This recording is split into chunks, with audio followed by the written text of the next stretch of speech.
Oke, Assalamualaikum warahmatullahi wabarakatuh. Alhamdulillah, selalu saja lisan kita memuji Allah subhanahu wa ta'ala atas segala nikmat yang dilimpahkan kepada kita. Serta juga kita selalu mengenang apapun yang Allah berikan ini dan kita besarkan nikmat itu sehingga selalu saja kita bersyukur kepadanya. Sekecil apapun nikmat yang kita sedang nikmati, apakah itu oksigen yang kita hirup, mata kita bisa menangkap cahaya, telinga kita bisa mendengarkan suara, dan apapun itu sifatnya. Bisa makan, menelan, mengunyah, bisa minum, istirahat, tidur, dan segala macam nikmat, maka dianjurkan setiap muslim agar membesarkannya, sehingga akhirnya punya nilai ekstra dalam dirinya dan akhirnya dia bersyukur kepada Allah subhanahu wa ta'ala. Tolong suaranya dibesarkan lagi.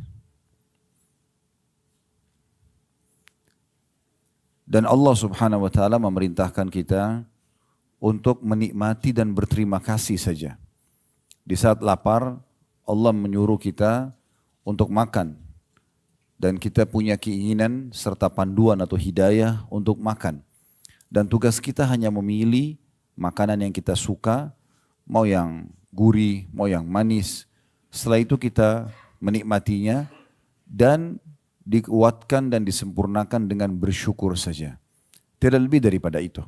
Allah subhanahu wa ta'ala tidak membebankan kepada kita untuk mengelola makanan yang sudah kita telan misalnya. Begitu repotnya kalau seandainya kita mengunyah makanan, komposisi vitamin-vitamin dan apapun yang ada dalam makanan tersebut, dari potongan daging, dari nasi misalnya, butiran-butiran nasi, atau apa saja, buah-buahan, kita yang harus memilahnya sendiri. Di tubuh kita, mana yang terbagi sebagai protein untuk otot misalnya, mana yang untuk ini dan untuk itu sangat rumit. Tapi Allah subhanahu wa ta'ala memudahkan buat hambanya, kita hanya memilih, mengunyahnya dan menikmati. Setelah itu, lewat ukuran sepertiga jari kita di tenggorokan ini, maka kita sudah tidak punya campur tangan lagi di situ. Semuanya Allah jadikan tubuh kita ini seperti sebuah pabrik raksasa dengan sekian banyak lift-lift dan juga petugas sel-sel di tubuh kita yang menjalankan tugasnya tanpa kita urus sama sekali. Dan akhirnya berjalanlah roda kehidupan ini, kita diberikan kesehatan, kekuatan, dan seterusnya. Dan Allah subhanahu wa ta'ala menyuruh kita agar nikmat-nikmat tersebut disyukuri dengan kalimat Alhamdulillah. Oleh karena itu selalu besarkan nikmat Allah tersebut dan syukuri. Berapa banyak orang di luar sana yang belum bisa melihat matanya atau tidak bisa melihat, tidak bisa mendengar telinganya, tidak bisa terucap satu kata pun dari lisannya karena bisu misalnya. Dan banyak hal ujian-ujian datang kepada orang-orang yang mungkin tidak menimpa kita. Ini juga sebuah nikmat yang tidak terhingga. Terlebih lagi di saat ini kita selalu ingatkan bahwasanya Allah memilih kita menjadi hamba-hambanya yang dimudahkan untuk haji. Dan dalam haji ini begitu nikmat luar biasa. Hotel yang bagus, makanan yang enak, bisa istirahat. Bisa ibadah yang bagus mendapatkan 100.000 pahala. Dan ini semua apapun yang kita keluarkan dari energi, meluangkan waktu dari harta akan diganti oleh Allah subhanahu wa ta'ala dengan pahala yang besar, dengan rezeki yang luas. Maka nikmat apalagi dari Allah subhanahu wa ta'ala yang harus kita pungkiri. Yang Allah ulang-ulang selalu dalam surah Ar-Rahman, fabi'ai ala'i rabbikuma tukadziban. Maka nikmat Tuhanmu yang mana lagi yang kau akan pungkiri. Dan tidak mungkin seseorang itu bersyukur kepada Allah kecuali memang dia selalu membesarkan nikmat Allah yang ada pada dirinya walaupun itu kecil di mata dia. Selanjutnya kita panjatkan salam hormat kita kepada Nabi besar Muhammad sallallahu alaihi wa ala alihi wa sahbihi wasallam sebagaimana Allah telah memerintahkan kita untuk mengucapkan salam hormat tersebut. Seperti judul kita dan masih berlanjut tentang masalah sebab-sebab kebahagiaan. Kalau kemarin kita sempat membahas tentang sebab utama dan itu adalah inti serta pondasi daripada kebahagiaan setiap muslim, yaitu mentauhidkan Allah subhanahu wa ta'ala. Meyakini dalam hatinya dan selalu merenungi dan berfikir dengan akalnya serta akhirnya mengaplikasikan dengan anggota tubuhnya keimanan kepada Allah subhanahu wa ta'ala, yakin tidak ada pencipta, tidak ada pemilik, tidak ada pemberi rezeki, tidak ada yang menyelesaikan permasalahan, tidak ada yang bisa memberikan kebahagiaan kecuali Allah. Dia yakini dalam hatinya, direnungi dengan fikirannya, lalu dia aplikasikan dengan anggota tubuhnya. Dia selalu melakukan ketaatan-ketaatan dengan anggota tubuh ini sebagai bentuk syukur kepada Allah. Maka ini yang menjadi inti daripada masalah tauhid tersebut. Jangan pernah teman-teman sekalian menjauhkan diri dari Allah sehingga Allah pun menjauh dari kita. Berapa banyak orang yang sedang melimpah nikmat pada dirinya sehingga akhirnya dia justru jauh dari Allah. Justru jadi malas ibadah. Padahal sebenarnya Allah berikan kesehatan tubuh, ya seperti kita fasilitas sekarang ibadah, hotel yang bagus, makanan dan segala macam. Tapi malah membuat dia lalai dari zikrullah, ya, dari istighfar, dari zikir, dari doa. Padahal ini hari-hari mulia di mana dia harus memperbanyak takbir, tahlil, doa, ya, sujud, ruku kepada Allah Subhanahu wa taala.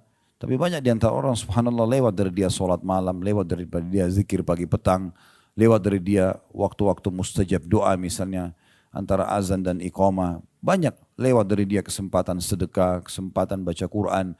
Semua ini disayangkan sekali padahal sebenarnya salah satu bentuk syukur juga kepada Allah SWT adalah kita memaksimalkan fasilitas yang Allah berikan ini justru untuk ketaatan kepadanya. Sebelum datang waktu di mana kita tidak mungkin lagi untuk melakukan ketaatan.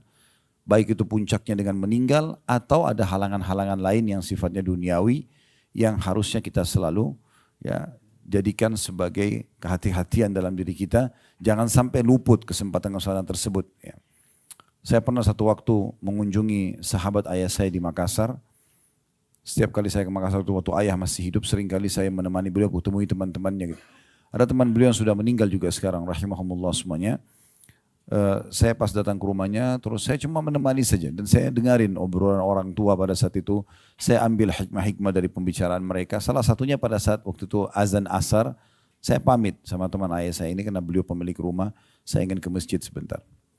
Saya keluar ke masjid, tapi pulang dari sholat asar dari masjid, saya datang lagi ke rumah situ. Terus dia melihat saya lalu mengatakan kata-kata yang saya jadikan selalu pegangan gitu. Dia mengatakan, nak dulu saya juga waktu masih muda seperti kamu, saya selalu ke masjid. Selalu ke masjid. Cuma sekarang keadaan saya begini, Allah lagi uji dengan penyakit, kebetulan beliau diketeter, diranjang gak bisa bergerak. Sakit kalau tidak salah stroke kakinya sebelah kanan tuh. Intinya dia gak bisa lagi. Lalu dia mengatakan dulu tuh saya masih muda seperti kamu, saya tidak meninggalkan masjid. Tapi sekarang keadaannya seperti ini. Dia cuma bicara seperti itu saja karena dia melihat saya ke masjid. Tapi subhanallah saya jadikan sebagai bahan introspeksi diri. Saya mengatakan iya, kenapa saya harus tunggu umur sudah tua seperti ini misalnya, kemudian ada halangan baru kemudian menyesali kesempatan-kesempatan tadinya kaki masih bisa melangkah ke masjid, ya tangan masih bisa berzikir, kita masih bisa berdoa, kita masih bisa haji dan umroh tapi disia-siakan. Semuanya dianggap tidak masalah, nanti aja ditunda-tunda. Padahal sebenarnya peluang-peluang tidak mungkin terulang. Ya. Setiap peluang ibadah itu bisa kita katakan tidak terulang. Dan ada waktu juga tempat di mana dia tidak terulang. Kecuali di waktu dan tempat yang Allah perintahkan lagi. Contoh misalnya, kalau hari ini Bapak Ibu menuju ke Mina, Arafah, nggak ada nilainya. Artinya tempat itu mulia, tapi nggak ada nilainya. Belum ada mabit di Mina, belum ada wukuf di Arafah. Dia hanya terjadi di waktu yang sudah Allah tentukan. Itulah tanggal 8 sampai tanggal 13 Zulhijjah. Nah ini waktunya. Kalau orang luput dari waktu ini, maka luput selamanya untuk tahun itu. Dia hanya bisa tahun depan misalnya. Contoh yang lain, sholat misalnya. Bagi laki-laki lebih utama saf awal contohnya. Ya mungkin karena kita di sini Masjid Haram agak susah untuk masuk ke sekitar Ka'bah, gitu kan, kena saf awal di situ. Tapi kalau kita lagi di Indonesia misalnya, selama ada kesempatan masuk di saf awal, masuk. Saf awal itu hanya bernilai di waktu sholat itu. Antara azan dan iqamah saja. Kalau orang yang pas iqamah dia masuk di saf awal, dapat lihat keutamaan saf awal itu. Tetapi kalau imam selesai salam, kita di saf kedua lalu masuk ke saf pertama, nggak ada nilainya. Waktunya cuma itu saja. Kalau kita ingin mengejar kembali keutamaan saf awal itu, tunggu sholat yang akan datang. Cuma permasalahannya, di buku amal kita sudah tercatat, di sholat yang tadi, yang luput saf awal itu, akan tercatat luput dari kita saf awal selamanya. Gak bisa diperbaiki. Setiap peluang ibadah itu, kalau sudah luput dari kita sekali akan luput selamanya. Kita bisa mengejar untuk mengerjakan setelah itu kalau ada kesempatan lagi Allah berikan. Kayak tadi kasus saf awal misalnya. Kayak tadi misalnya haji tapi tahun depan lagi. Tetapi harusnya tercatat di buku amal kita di waktu Allah berikan kesempatan. Kenapa kita harus sia-siakan? Nah ini poin penting sekali untuk diperhatikan dalam masalah amal-amal soleh. Kalau dosa, orang melakukan dosa, dia bisa dihukum sama Allah. Tetapi dengan taubat kepada Allah, bersih. Orang mukmin yang cerdas, dia selalu fokus kepada hal-hal yang diperintahkan yang wajib itu. Ibadah. Dengan sendirinya dosa akan dia tinggalkan. Dan dia harus melihat bahwasanya peluang ibadah ini adalah peluang ibadah saya yang terakhir. Makanya Nabi Muhammad SAW itu, kalau beliau akan takbiratul ihram, beliau biasa menghadap ke makmumnya sambil mengatakan, Sallu salatal muwadda'ah. Salatlah seperti sholat perpisahan. Anggap setelah sholat ini meninggal. Sehingga selalu kita jadikan sebagai hal yang terbaik yang kita bisa lakukan pada saat itu. Bayangkan teman-teman sekalian kalau seandainya kita ditangkap oleh musuh dan akan dihukum mati pada saat itu. Lalu dikasih kesempatan untuk sholat 2 rakaat. Kira-kira seperti apa kita sholatnya? Misal contoh. Atau ada seseorang divonis oleh dokter, secara medis orang ini ya sudah tidak ada umurnya lagi. Tapi dia masih punya kesempatan sholat 2 rakaat. Kira-kira bagaimana sholatnya? Atau lebih jauh daripada itu. Andai saja ada orang meninggal dunia, kemudian diberikan kesempatan hidup oleh Allah beberapa saat. Misal orang sudah meninggal dikasih hidup 5 menit saja. Kira-kira 5 menit itu apa yang orang akan lakukan? Apakah dia akan kembali ke makanan favoritnya? Apakah dia akan kumpul lagi sama keluarganya? Apakah dia akan melanjutkan meeting yang miliaran? Kalau dikasih kesempatan hidup lagi orang yang sudah meninggal. Pastikan teman-teman sekalian dia akan mencari ibadah yang paling menguntungkan bagi dia. Misalnya tobat nasuha, misalnya sujud, sholat 2 rakaat. Untuk mati lagi setelah itu. Maka kita tidak usah tunggu teman-teman sekalian dokter vonis kita. Tidak perlu kita tunggu misalnya musuh akan menawan dan menebas leher kita. Kita tidak perlu menunggu meninggal dulu baru kemudian kita mau menyesal. Dibangunkan lagi untuk mengejar amal soleh, tidak. Tapi kita bagaimana menjadikan peluang amal soleh itu adalah kesempatan emas yang Allah berikan. Saya selalu termotivasi dengan hadis Nabi alaihi salatu wassalam tentang 3 orang yang datang masuk Islam di kota Madinah, kemudian ketiga orang ini tinggal menjadi tamu di rumahnya Talha bin Ubaidillah radhiyallahu anhu. Talha bin Ubaidillah salah satu dari 10 sahabat yang dijamin masuk surga. Orang ini datang, 3 orang ini datang kemudian bertamu. Berjalan waktu, dari 3 orang yang bertamu ini, yang pertama ikut jihad mati syahid.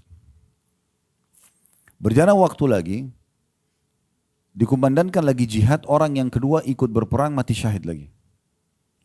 Berjalan waktu lagi, orang yang ketiga meninggal dunia tapi tidak mati syahid. Cuma dia lebih telat matinya.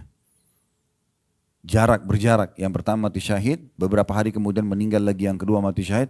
Berjalan lagi waktu, orang yang ketiga meninggal tapi mati di atas ranjangnya saja. Talha bin Ubaidillah radhiyallahu anhu mimpi, Allah mimpikan melihat ketiga orang ini. Dia lihat di surga, diperlihatkan di surga ketiga orang ini, yang orang pertama meninggal di bagian belakang, yang kedua meninggal di depannya, yang terakhir meninggal paling depan yang tidak mati syahid. Artinya paling bagus derajatnya, paling besar pahalanya, padahal dia tidak mati syahid. Maka Talha bin Ubaidillah bertanya kepada Nabi SAW, ya Rasulullah, ketiga orang yang datang masuk Islam, datang ke rumah saya itu, yang mereka yang duanya mati syahid, yang satunya mati di atas ranjang. Saya mimpi mereka di surga. Tapi yang membuat saya heran kenapa orang yang bukan mati syahid itu justru yang paling depan. Yang paling bagus fasilitasnya. Maka Nabi SAW menjawab mengatakan, wahai Talha, kenapa kau heran? Mana perhitunganmu dari solat-solat dia yang sempat dia kerjakan, yang tidak sempat atau tidak bisa dikerjakan oleh orang yang mati terlebih dahulu daripada dia. Walaupun selisih cuma berapa hari. Itu sudah cukup membedakan derajat mereka di surga. Dalam riwayat yang lain, Ada dua orang bersahabat di masa Nabi SAW, yang satu mati syahid, seminggu kemudian sahabatnya mati tapi bukan mati syahid, mirip dengan kisah tadi. Lalu pada saat Nabi SAW mensolati jenazah yang kedua yang mati biasa, Nabi SAW sengaja tanya para sahabat. Kata beliau, kira-kira menurut kalian bagaimana perbedaan derajat antara orang ini sama sahabatnya meninggal pekan lalu? Spontan semua sahabat mengatakan, ya Rasulullah, semoga orang ini bisa menyusul derajat temannya meninggal minggu lalu, pekan lalu. Karena yang meninggal pekan lalu mati syahid. Di pikiran para sahabat, ini pasti lebih rendah derajatnya. Pasti mudah-mudahan dengan persahabatannya ini malah mencapai, bisa diangkat ke derajatnya orang yang meninggal pekan lalu. Kata Nabi SAW, perhatikan, demi zat yang jiwaku dalam genggaman yang muslim demi Allah, sungguh derajatnya jenazah yang sedang kita sholat yang tidak mati syahid ini, dibandingkan dengan temannya yang mati syahid pekan lalu, itu antara langit dan bumi. Lebih tinggi orang ini. Karena dia sempat ibadah kepada Allah selama sepekan saja. Sempat dapat Jumat sekali, sempat sholat 5 waktu setiap harinya, sempat sedekah beberapa dirham dan dinar pada saat itu ya. Itu sudah cukup teman-teman sekalian untuk melebihkan derajat dia dibandingkan orang yang meninggal terlebih dahulu walaupun mati syahid. Apa maksudnya? Maksudnya adalah bagaimana setiap orang di antara kita jangan sia-siakan peluang amal soleh yang Allah berikan. Bahkan saya selalu jadikan pegangan hidup saya dan saya juga berharap teman-teman seperti itu. Setiap ada peluang amal soleh, jadikan itu adalah peluang terakhir kita. Anggap setelah kita kerjakan meninggal. Sehingga kalau ada orang lagi minta bantuan, kita tidak akan menundanya karena kita anggap setelah ini mungkin saya meninggal. Ada kesempatan sholat malam, lakukan. Kesempatan haji dan umrah, baca Quran, zikir pagi petang, bakti sama orang tua, jenguk orang sakit, apa saja, bantu orang lain. Jadikan itu peluang terakhir. Berapa banyak orang setelah mengerjakan itu sehingga akhirnya meninggal dunia. Dan memang menjadi husnul khatimah. Karena meninggal dalam keadaan ditutup hidupnya dengan kebaikan. Berapa banyak justru orang yang tidak pernah menyia-nyiakan kesempatan dosa dan tidak mau juga taubat kepada Allah, akhirnya ditutup dengan su'ul khatimah. Jadi tema kita pagi ini Bapak Ibu sekalian, ini semua tadi kronologis pembukaan. Sebab-sebab kebahagiaan kedua setelah mentauhidkan Allah adalah introspeksi diri. Muhasabah. Jadi bagaimana seorang mukmin selalu introspeksi diri. Kalau ada kesempatan amal soleh, dia segera mengerjakannya. Tidak ada yang menghalangi dia untuk mengerjakan amal soleh, baik wajib ataupun sunnah dari urusan dunia. Semua urusan dunia itu dikesampingkan. Selama itu perintah Allah di depan mata dia, wajib ataupun sunnah dia akan kerjakan terlebih dahulu. Coba praktekin teman-teman sekalian. Lagi meeting, berhentikan dulu untuk sholat. Azan berhenti, sholat. Dan lakukan dengan khusyuk. Pastikan meeting Anda akan sukses nanti. Tapi kalau tunda aja nanti, nggak apa-apa lah, nanti aja sholat nomor sekian, pasti akan macet itu, kan susah. Coba dengan tenang berikan hak sholat itu. Nabi SAW kalau mau berperang, ada hajat apapun, ke sholat. Mohon dulu kepada Allah Subhanahu Wa Taala. Jadi kalau ada peluang amal soleh jangan sia-siakan. Selanjutnya, kalau sudah mengerjakan amal soleh, maka dia selalu menjaga agar tetap dengan kualitas yang sama. Contoh misalnya, kita haji seperti ini. Karena kita lagi haji, saya kasih contoh. Anggap setelah haji ini insya Allah Allah terima, setelah itu 10 tahun berjalan, kita nggak pernah cerita apa-apa sama orang. Kita berusaha menjaga keikhlasan. Mungkin saat tawaf kita sempat menangis, mungkin pada saat sujud kita sempat menangis, mungkin ada kenikmatan itu, mungkin di Arafah nanti berdoa kita merasakan kenikmatannya. Kita jaga. Menjaga kualitas ibadah itu setelah dikerjakan penting sekali.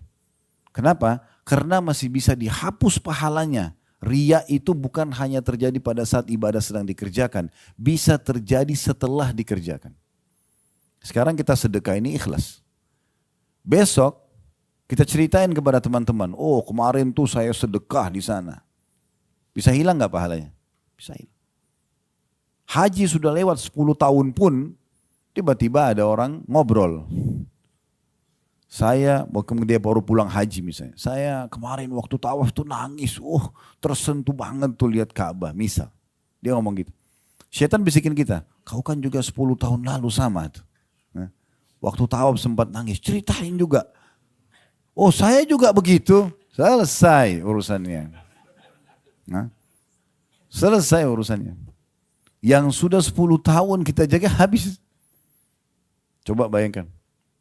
Poin ini banyak orang luput nih. Jadi setelah poin pertama jangan menyanyiakan peluang amal soleh. Setelah itu poin kedua ini satu rangkaian menjaga selalu kualitas ibadah itu selamanya sampai kita wafat. Kalau boleh orang tidak tahu nggak usah tahu. Nggak usah tahu. Makanya dalam sebuah hadis sahih riwayat Imam Muslim kata Nabi SAW, Innallaha yuhibbut taqiyul ghaniyul khafi. Allah sangat cinta sama hambanya yang suka bertakwa. Takwa itu maksudnya selalu patuh. Yang Allah perintahkan dikerjakan, yang Allah larang dijauhi, gitu kan. Apa saja yang wajib sunnah semua dikerjakan. Yang haram dan makruh semua ditinggalkan. Ya. Dia tidak pandang bulu, pokoknya semuanya dikerjakan. Wajib semua dikerjakan. Yang haram juga yang makruh semua dijauhi. Ya. Allah suka dengan hamba yang seperti ini. Yang kedua, ghani. Kaya dan suka bersedekah. Kaya secara kejiwaan, tidak suka mengemis. Dan yang ketiga, khafi. Khafi itu suka merahasiakan ibadah. Dia rahasiakan terus. Selama orang tidak tanya, gak usah diceritain. Perbedaan dasar antara riya dengan tidak riya adalah ditanya atau tidak ditanya. Kalau ada orang tidak ditanya ceritain ibadahnya, ini jelas riya ini. Arahnya lebih ke situ. Sekarang hari Kamis misalnya, pas lagi puasa. Tanya teman-temannya di kantor, kamu puasa? Puasa. Saya puasa. Gak ada yang nanya. Kamu kemarin haji nggak? Oh saya haji. Orang belum tanya. Beda kalau kita sedang ditanya, bapak misalnya contoh lagi mau menuju ke masjid. Dari rumah keluar menuju ke masjid. Ada tetangga tanya, Assalamualaikum Pak mau kemana? Jangan bilang, oh saya kalau jawab nanti riya nih. Gak mungkin. Orang nanya. Kalau ditanya, oh ke masjid insya Allah. Oh ya Pak kalau mau ikut ke masjid sama-sama. Gak ada hubungannya sama riya. Contoh misalnya. Nah ini poin kedua penting sekali, menjaga kualitas ibadah itu. Jadi bukan hanya pada saat dikerjakan, pada saat sesudah dikerjakan pun selalu jaga. Dan yang paling tepat adalah rahasiakan. Semua ibadah yang sudah kita kerjain tidak usah khawatir, ada malaikat yang catat. Dan tidak akan pernah luput satu pun pahala yang dicatatkan itu. Itu poin penting. Jadi jaga selalu kualitasnya. Dan bagi seorang mukmin, dia berusaha selalu kualitas itu, kalaupun dia sudah mencapai misal dari angka 10 itu adalah 5, kedepannya dia usahakan naik ke angka 6. Kedepannya dia berusaha naik ke angka 7. Terus begitu. Kapan seseorang itu mengejar prestasi terbaik, maka dia tidak akan jauh dari prestasi itu. Contoh misalnya kalau kita lagi kuliah di kampus, nilai lulusnya 100. Kalau orang mencari angka 100, saya pernah praktik untuk mahasiswa ini. Pada saat saya kejar angka 100, nilainya nggak jauh dari situ. Bisa 100, bisa 99, bisa 98, nggak jauh dari situ. 97, 95 mungkin paling jauh. Karena targetnya 100. Tapi kalau nilai lulusnya hanya 60, orang targetnya hanya 60, bisa nggak lulus. Maka ini kita jadikan sebagai pegangan kita dalam masalah ibadah. Selalu target kita yang terbaik. Kalau bahasa agama kan afdal. Mana afdalnya? Nah afdalnya gitu, kita kerjain. Kita berusaha. Tentu di sini sesuai dengan koridor hadis Nabi SAW. Wa'budullah mastata'atum. Sembahlah Tuhan kalian semampu kalian. Selama kita mampu, kita kerjain yang terbaik. Kalau ada halangan tentu tidak ada masalah. Ya, seperti itu kurang lebih. Kemudian yang ketiga, dalam masalah introspeksi diri ini adalah menjauhkan diri dari dosa-dosa. Serta tidak mengulanginya lagi. Nah, sekolah haji ini sedang mengajarkan kita itu. Ya, sedang mengajarkan kita itu. Jadi semua orang di antara kita pasti punya peluang buat dosa. Gak ada yang tidak. Pasti semua punya peluang. Karena pasti letas. Karena syaitan membuka pintu itu. Tapi sebagai seorang mukmin, dia berusaha untuk introspeksi diri. Dia maksimal untuk tidak terjerumus. Kalau pernah terjerumus, dia meninggalkan dan tidak mau mengulangi lagi. Nah seperti itu. Kan istighfar, nanti ada salah satu bahasan kita itu ya, masalah istighfar insya Allah dan taubat. Istighfar itu permohonan maaf. Seperti kalau kita buat salah sama orang, maafin saya, nah itu istighfar. Kalau taubat itu berarti ikrar tidak mau mengulangi. Kayak kita kalau buat salah sama orang, kita tulis ikrar, saya berjanji tidak akan ulangi, nah itu taubat. Nah kalau kita bilang astagfirullah wa atubu ilaih, ya Allah aku mohon maaf kepadamu dan aku janji tidak mau ulangi. Nah ini harus benar nih janjinya. Jangan diulangi. Nah itu bahan introspeksi. Ini luar biasa yang harus kita perhatikan tentang masalah introspeksi itu. Allah subhanahu wa ta'ala menyebutkan dalam surah Al-Hasyr ayat 18 sampai ayat 19. Ini kita jadikan dalil pertama dalam masalah bahasan kita, introspeksi diri ini. Bunyinya surah Al-Hasyr ayat 18 dan 19, ya ayyuhalladzina amanu taqullaha wal tanzur nafsum ma qaddamat lighadin wattaqullaha innallaha khabirum bima ta'malun wa la takunu kalladzina nasullaha fa ansahum anfusahum fa ulaika humul fasiqun. Artinya hai orang beriman, bertakwalah kepada Allah, selalu patuh dan tunduk kepadanya, dan hendaklah setiap diri memperhatikan apa yang telah diperbuatnya untuk hari esok akhirat. Nah, di sini kan Allah ajak kita. Harus selalu dia perhatikan. Yang dia buat ini nanti di hari esok menambah kantong pahala dia atau malah mendatangkan hukuman. Ini harus dia perhatikan selalu dan cuma dia penentunya. Jangan menjadi seperti sebagian orang, teman-teman sekalian. Kalau diajak taubat, diajak kembali kepada Allah, iya ya, kapan ya? Seakan-akan dia tunggu, maaf tanda kutip, tangan turun dari langit memberhentikan dia dari dosa itu. Enggak mungkin. Dia harus mengambil langkah. Allah berfirman, innallaha la yughayyiru ma biqaumin hatta yughayyiru ma bi anfusihim. Allah tidak akan mengubah nasib satu kaum sampai mereka mengubah nasibnya sendiri. Begitu juga dengan peluang amal soleh. Kenapa kamu enggak sholat malam? Iya ya, kapan ya? Kenapa cuma kapan ya? Ayo segera bergerak. Enggak ada waktu. Waktu kita sangat terbatas. Setiap pagi seperti ini umur kita berkurang. Jangan disia-siakan. Saya pernah membuat sebuah judul bahkan menjadi sebuah tema ceramah, inilah hari emasmu. Yang saya bahas apa? Hari emas itu hari yang kayak sekarang ini kita masih hidup. Kayak hari ini, pagi ini kita masih hidup ini hari emas. Kenapa? Dengan hari ini kita kan tidak tahu, mungkin 1 detik ke depan, 1 hari ke depan, 2 hari kita sudah meninggal dunia. Di saat hari kita memulai hari pagi seperti ini hari emas yang luar biasa. Karena kalau kita pernah berbuat amal soleh di masa lalu, maka ini kesempatan untuk menambah dia secara kualitas dan kuantitas. Kalau di masa lalu kita berbuat dosa, saat ini kesempatan bertaubat. Masih ada kesempatan sehingga tidak dihisap oleh Allah nanti. Ini hari emas yang luar biasa. Jadi kalau datang hari seperti ini peluang emas, jangan disia-siakan. Banyak orang begitu dia merasa dirinya lowong, waktu lowong, malah jauh tidak beribadah tadi saya bilang.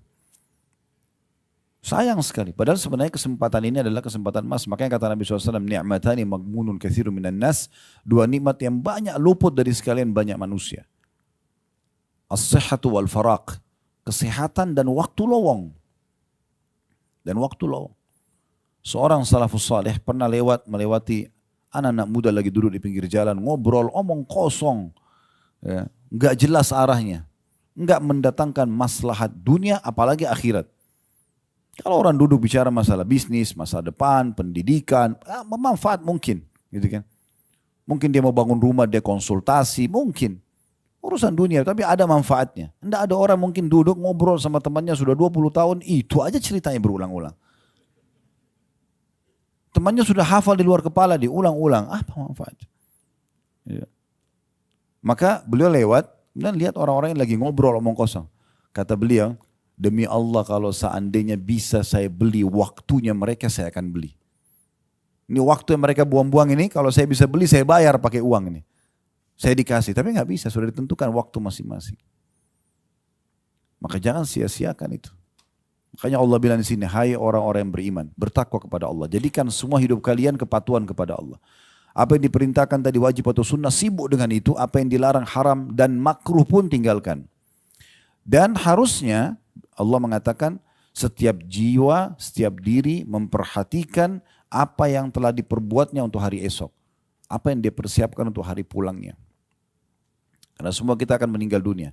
Sesehat apapun badan kita, semuda apapun usia kita, ya, tetap saatnya kalau meninggal akan mati. Kata Nabi SAW, bila Allah ingin mencabut nyawa seorang hamba, ya, di satu lokasi Allah akan buat dia punya hajat di situ dan meninggal di situ. Berhubungan dengan urusan dia penting sekali, dia harus kesana, dia tidak tahu ternyata tempat sana itu ajalnya datang.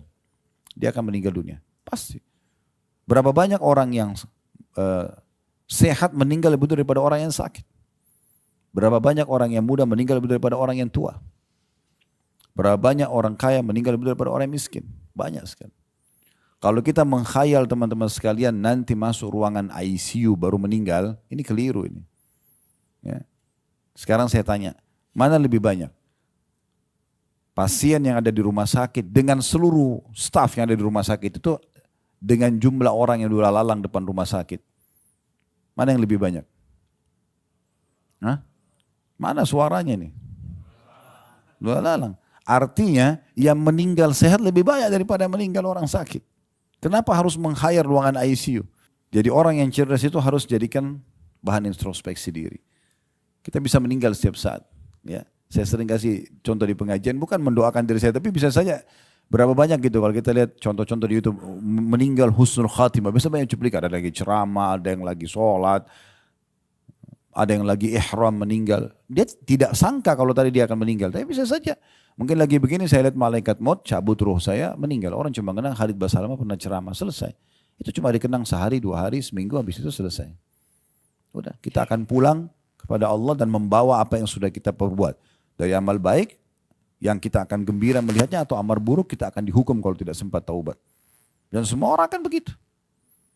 Semua orang, biar makanannya makanan yang paling sehat, setiap hari olahraga, udaranya paling segar, tetap aja sama. Kalau ajal datang meninggal. Maka harus hati-hati. Harus hati-hati nih. Makanya Allah bilang harus setiap jiwa itu muhasabah, introspeksi diri.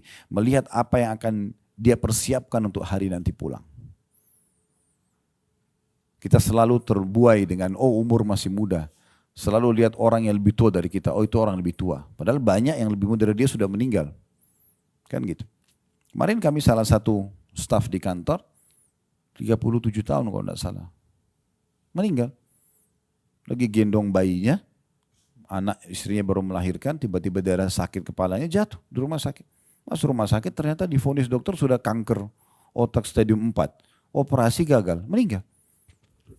Istrinya cuma bilang begitu cepat kayak kami tidak sadar gitu. Masih muda. Subhanallah kalau ajal datang. Teman-teman dari kantor yang datang pergi lihat ke sana ke rumah sakit semua jadi diam. Kata salah satunya cerita sama saya, kami jadi diam semua introspeksi diri. Karena ada teman-teman di kantor yang jauh lebih tua dari dia. Tapi subhanallah, ajal datang. Ada paman kami di Makassar, profesor meninggal umur 46 tahun, belum sampai 50. Di rumah beliau, ada tante beliau, nenek kami, itu umurnya sudah 80 tahun, belum meninggal, subhanallah. Beda setengah umurnya. Ya begitu kalau datang. Jadi jangan selalu mengkhayal, oh nanti aja tunda-tunda, saya masih muda, selalu patokannya orang yang lebih muda, enggak.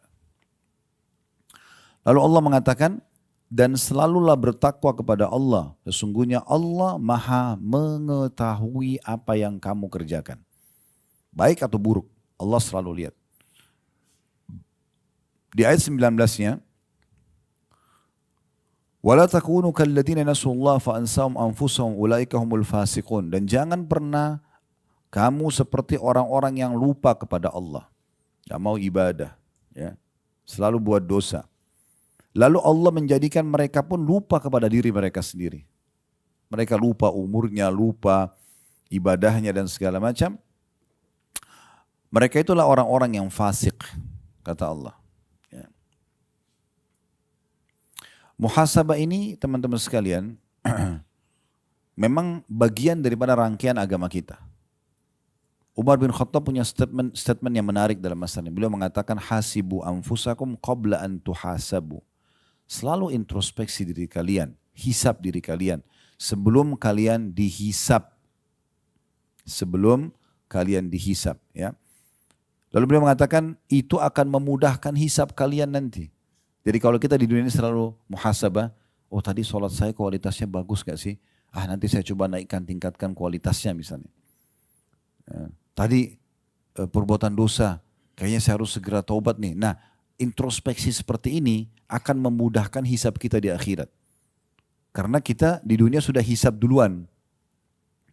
Selalu kita berusaha tingkatkan kualitas daripada ibadah kita dan selalu kita segera meninggalkan pelanggaran yang kita lakukan.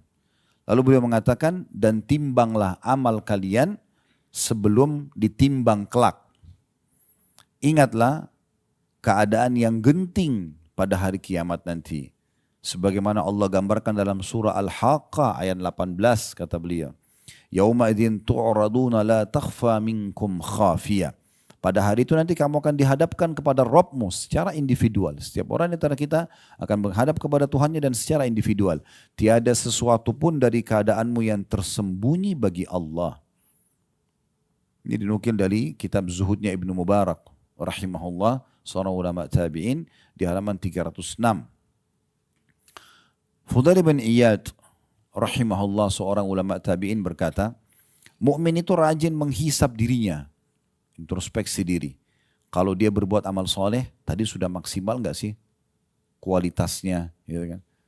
Kuantitasnya kalau memang ada tambahan kuantitasnya, jumlahnya. Kalau belum, dia maksimalkan. Kalau sudah bagus, dia pertahankan. Dan orang mukmin itu tidak pernah puas dengan ibadah yang dia kerjakan ya.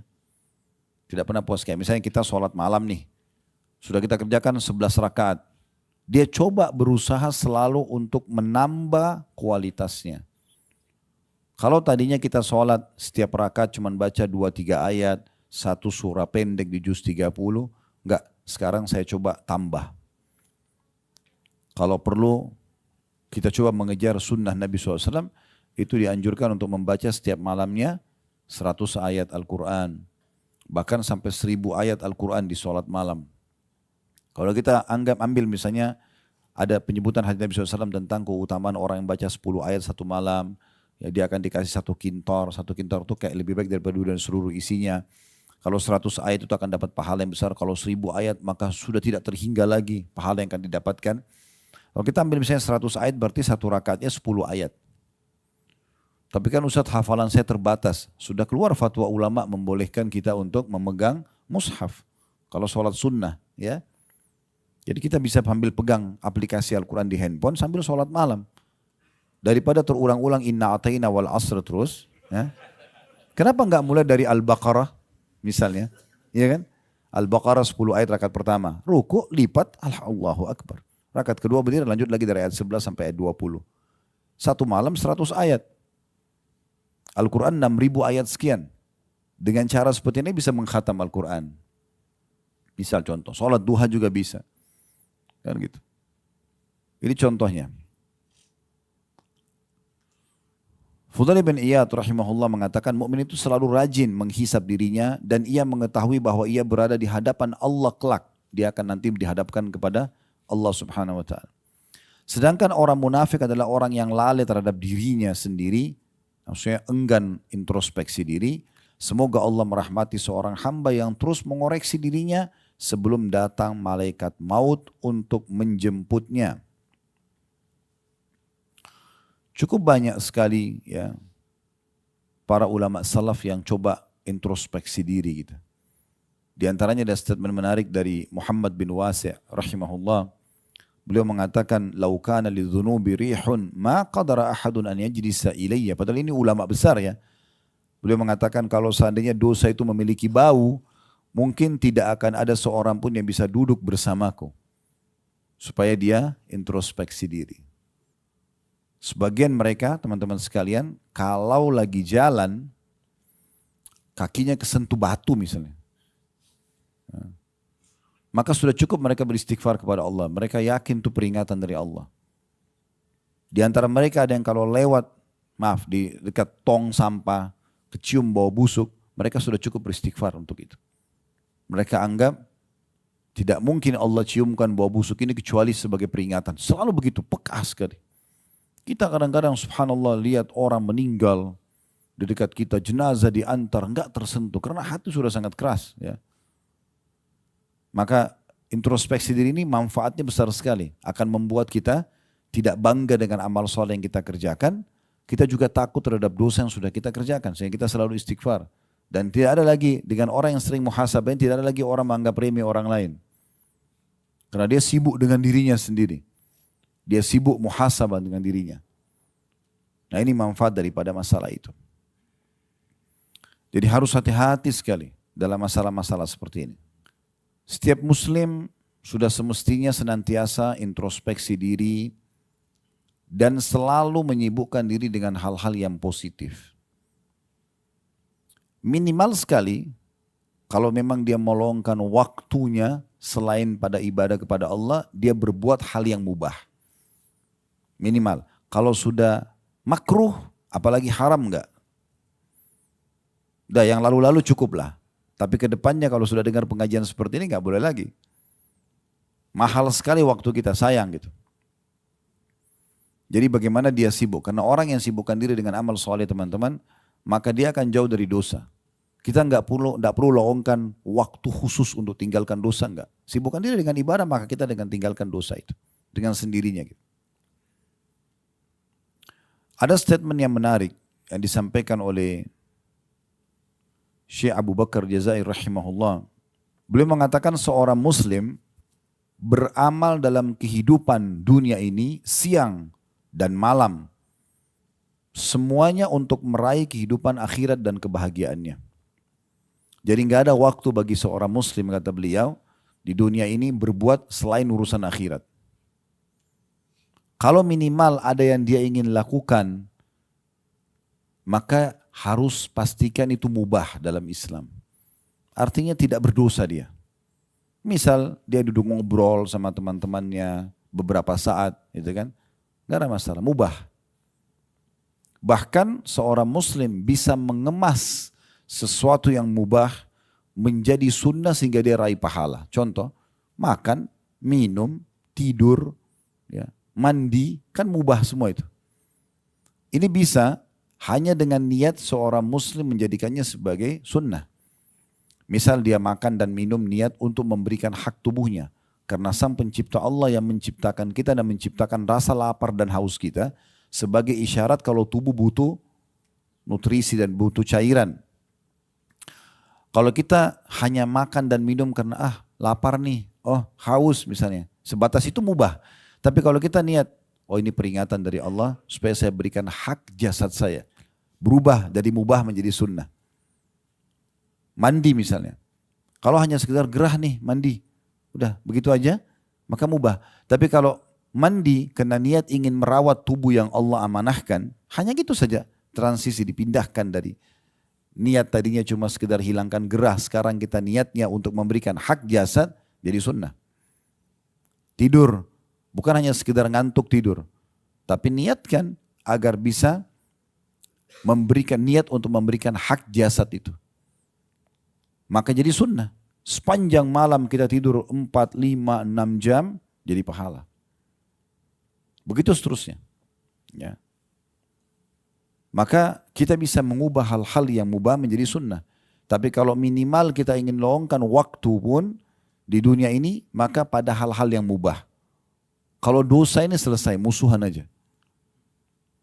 Udah gak ada pintu untuk negosiasi dalam masalah itu. Nah itu yang beliau bilang.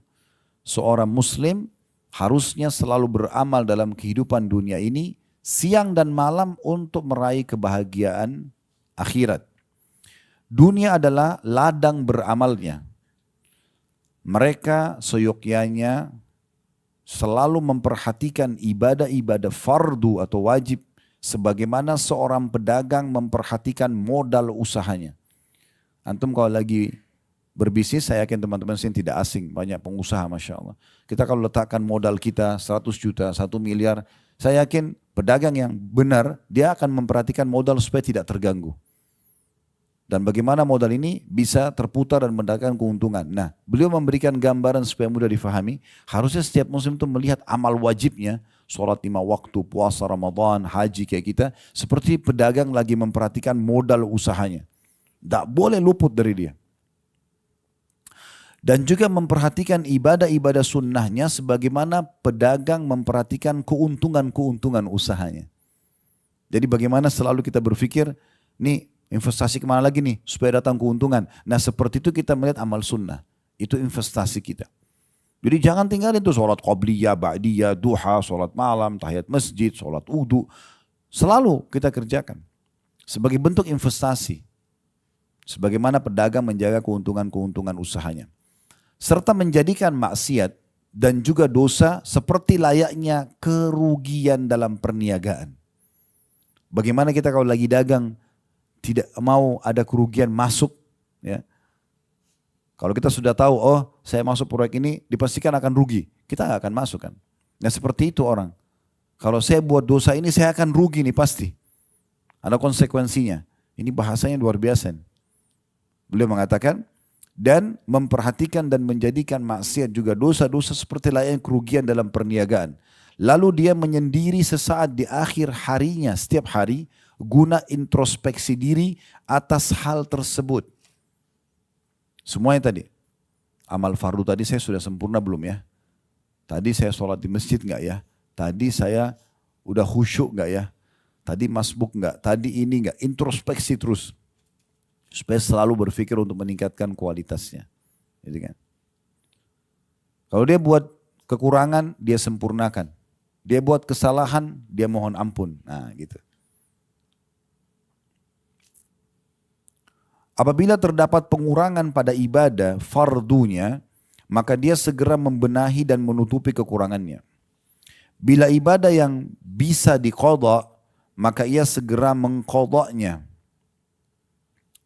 Ibadah diqadha itu kalau wajib, misal ada orang ketiduran, dia letih sekali, mungkin ada satu aktivitas yang sangat meletihkan sehingga dia begadang, tertidur lewat subuhnya. Bukan disengaja. Dia bangun setelah terbit matahari seperti ini. Ya dia kerjakan subuhnya. Jangan ditinggalkan. Karena boleh dia mengqadha, ada uzurnya. Gitu kan. Itu kalau ibadah yang boleh diqadha. Puasa Ramadan dia punya utang. Dia segerakan qadhanya itu. Jangan ditunda-tunda. Ini mohon maaf kadang-kadang ibu-ibu kan berhalangan gitu ya. Walaupun sudah saya bahasakan kemarin di manasik, saya sudah ingatkan ibu-ibu, Allah sudah mudahkan melalui fatwa para ulama boleh meminum penunda haid. Jadi Ramadan supaya nggak punya utang, nggak usah haid di Ramadan, gitu kan. Begitu juga dengan haji dan umroh, minum saja, gitu kan, supaya ibadahnya tidak terganggu. Tapi kalau misalnya ada orang punya utang Ramadan, biasanya orang kena terlalaikan, oh masih ada kesempatan 11 bulan ke depan. Ya udah nanti aja deh bayar utang Ramadannya. Baik kalau dia meninggal bagaimana? Sudah tahu belum hukumnya? Kalau bapak ibu punya utang Ramadan, utang wajib Ramadan, sudah lewat Idul Fitri, masuk 1 Syawal, 2 Syawal, kita bukan meninggal di Ramadan, meninggalnya di bulan Syawal. Kalau kita puasa Ramadan, niatnya 1 bulan, tapi pas pertengahan bulan Ramadan meninggal. Ya udah, dan dia sempat puasa yang selama 2 minggu itu, 2 pekan itu. Dia nggak ada masalah. 2 minggu yang terjadi tidak ada kewajiban karena sudah meninggal. Tapi kalau dia misalnya punya utang Ramadan 6 hari, kemudian masuk bulan Syawal, dia baru meninggal, misalnya pekan kedua, pekan ketiga bulan Syawal dia baru meninggal, dia belum bayar utang Ramadan yang sepekan, ahli warisnya wajib bayarkan. Karena itu wajib, tidak bisa tidak. Karena sebenarnya dia masih punya kesempatan untuk mengerjakannya, kan gitu. Ya, jangan ditunda ini. Betul Allah berikan keringanan bisa sampai Sya'ban bulan depan, tapi jangan ditunda-tunda kalau ada kesempatan. Kenapa ditunda? Pernah ada seorang ibu tanya kami di pengajian, Ustadz, itu waktu itu 3 hari lagi mau lebaran. 3 hari lagi mau masuk Ramadan, maaf. 3 hari lagi mau masuk Ramadan. Ustadz, saya punya utang puasa 2 pekan. Sekarang tinggal 3 hari lagi Ramadan. Apa yang harus saya lakukan? Subhanallah. Ya. Orang seperti ini, pesawat ibarat pesawat sayapnya 2 sudah patah, suruh ustadznya selamatkan. Terus mana 11 bulan yang lalu nih, 10 bulan ke belakang mana? Kenapa sisa 3 hari Ramadan baru nanya? Ya tobat nasuha. Bayar yang mampu, nanti habis lebaran Idul Fitri bayar. Tapi nggak boleh orang seperti ini. Untung dia masih hidup. Kalau dia meninggal pada saat itu bagaimana? Apalagi kalau ahli waris tidak tahu berapa utangnya. Karena ini jadi masalah. Jadi nggak boleh dia tunda-tunda. Ini beliau mengatakan kalimat yang luar biasa. Apabila terdapat pengurangan pada ibadah fardunya, maka dia segera membenahi dan menutupi kekurangannya. Bila ibadah bisa diqadha, maka ia segera mengqadhanya, tidak menunda. Jika bukan ibadah wajib, maka memohon ampun lalu jika bukan ibadah yang bisa diqadha, maka dia memohon ampun dan memperbanyak ibadah-ibadah sunnah. Misalnya terlewatkan dari dia sebuah ibadah wajib secara sengaja. Kan kalau ada orang dalam bahasan fikih itu, kalau ada orang sengaja meninggalkan sholat. Beda hukumnya orang kalau meninggalkan sholat tapi dia punya uzur. Maksudnya telat keluar dari waktunya. Tapi kalau tidak ada uzur, ada orang masuk waktu sholat asar misalnya, dia lalai. Tidak mau memang sholat, sudahlah nanti aja. Dia mungkin berharap ada petunjuk apa yang datang kepada dia untuk dia sholat. Dia memang tidak mau sholat. Begitu tiba maghrib, udah lewat waktu asar, kebetulan ada satu orang yang datang menasihatin dia, lalu dia tersentuh, dia ingin taubat kepada Allah. Di sini teman-teman sekalian, dia nggak boleh lagi sholat asar. Karena dia sengaja tinggalkan. Bukan uzur. Dia tinggal setelah taubat sholat maghribnya. Karena masuk waktu maghrib. Jadi nggak boleh yang sengaja ditinggalkan itu untuk diulangi lagi. Kemudian kata beliau, apabila ia melihat kekurangan dalam ibadah-ibadah sunnahnya, maka dia segera menggantikannya. Disnukil dalam perbuatan Abdullah bin Umar radhiyallahu anhu, dan juga pernah disebutkan dari Nabi SAW kalau beliau terlewatkan sholat malam, Nabi SAW pernah satu malam tertidur nggak sholat malam, maka beliau mengganti dengan 12 rakaat di waktu duha. Kalau sholat malam kan kalau dengan witirnya ganjil ya 11, nah itu dia dikerjakan 12 sebagai ganti sholat malamnya yang ketinggalan gitu. Apabila ia melihat kekurangan dalam ibadah-ibadah sunnahnya, maka dia menggantikan dan menutupi kekurangannya. Jadi kayak misalnya sebagian salaf juga itu kalau ketinggalan sholat malam, maka beliau tutupin dengan sedekah misalnya. Ditutupin dengan ibadah-ibadah lain. Apabila dia mengalami kerugian akibat menerjang larangan-larangan Allah, misalnya orang buat dosa, maka ia segera mohon ampun dan kembali kepada Allah. Ini dinukil dari kitab Minhajul Muslim di halaman 158. Kata para ulama, muhasabah adalah metode terbaik dalam memperbaiki diri, melatih, mensucikan jiwa, membersihkannya dari segala pelanggaran, memaksimalkan untuk meraih apa yang Allah janjikan. Itu fungsi daripada introspeksi diri. Ya. Umar bin Khattab berkata, bila malam hari, ini Umar melakukan sebagai bentuk introspeksi diri ya. Kalau tiba malam hari, beliau punya tongkat, biasa beliau pakai jalan gitu ya. Beliau angkat telapak kakinya sendiri lalu beliau pukul sendiri. Sambil beliau mengatakan, ya, apa yang telah engkau lakukan hari ini? Jadi maksudnya dia sendiri sebagai bahan introspeksi dirinya, dia mengatakan apa yang telah engkau lakukan pada hari ini. Dari riwayat lain, beliau kalau tidur, Umar bin Khattab kalau tidur, beliau letakkan bejana air di sebelah ranjangnya. Sambil tidur, telapak tangannya berada di atas bejana itu. Kalau tangannya kesentuh bejana lalu dia bangun, udah dia bangun, tidak tidur lagi sampai subuh sholat. Abu Talha radhiyallahu anhu, seorang sahabat Nabi yang lain, terkenal dengan kebun kurmanya yang sangat banyak, orangnya kaya raya. Satu waktu pada saat akan panen, buah kurmanya sangat banyak, melimpah dan ranum sekali gitu. Dia tertarik dengan itu. Maka dia pun akhirnya luput dari zikir kepada Allah. Ya. Maka dia segera bermuhasabah kepada Allah. Jadi dia sibuk, dia liatin terus buah-buahnya keliling kebun itu, lama waktunya. berjam-jam habis hanya untuk itu saja. Lalu beliau baru sadar, ternyata ini banyak sekali waktu saya terbuang hanya untuk lihat ini saja. Maka beliau mengeluarkan sedekah setengah kebunnya itu sebagai bahan introspeksi diri. Ahnaf bin Qais radhiyallahu anhu, seorang sahabat Nabi yang lain, suatu ketika, kan masa itu tidak ada penerangan kayak kita sekarang. Zaman dulu orang pakai sumbu dengan minyak zaitun, ada api untuk penerangan gitu. Maka dia pernah memasukkan atau meletakkan jari-jarinya di atas api itu yang ada dari sumbu untuk penerangan. Lalu dia berbicara dengan dirinya sendiri, ya, pada saat dia sudah rasakan panasnya api itu, lalu dia mengatakan, ya, Hai Hunaif, dia panggil namanya sendiri. Apa yang mendorongmu berbuat kala itu? Apa yang mendorongmu berbuat kala itu? Terus saja beliau mengucapkan itu, sampai akhirnya dia merenungi kesalahan dia dan dia berjanji tidak akan mengulanginya.